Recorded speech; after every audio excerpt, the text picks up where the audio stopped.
Words are powerful.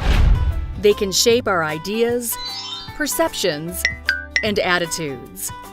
It's especially important to keep in mind when talking about students with disabilities, because perceptions and attitudes can shape the self-concept and success of an individual student in and out of school. When we see a diagnosis or disability as the defining characteristic of a student, we devalue that person as an individual. It's important to use respectful and positive language when talking about students with disabilities, with school staff, parents, other students, and especially with the students themselves. What we need to remember is that individuals with disabilities are first and foremost people. They have a range of strengths, needs, interests, and experiences, just like everyone else. The easy way to remember the principle is that it's about people first, then the disability. Using language that puts people first, you would say a student with a disability, rather than a disabled student.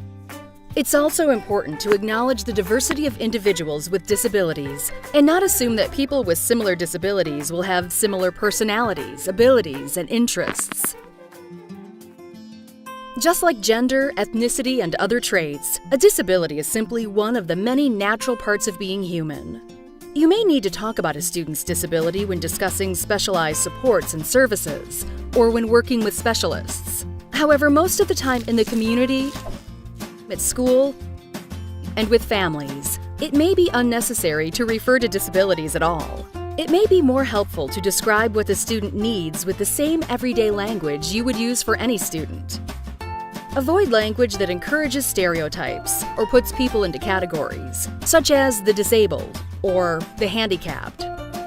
Avoid words or phrases that evoke pity or guilt, such as afflicted with or suffers from.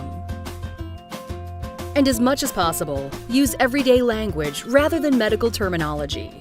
For example, rather than disease or impairment, use more neutral words, such as condition, traits, or difficulties with.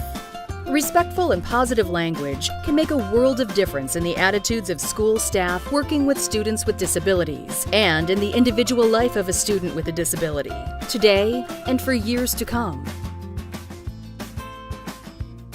For more information on supporting every student, visit the Alberta Education website.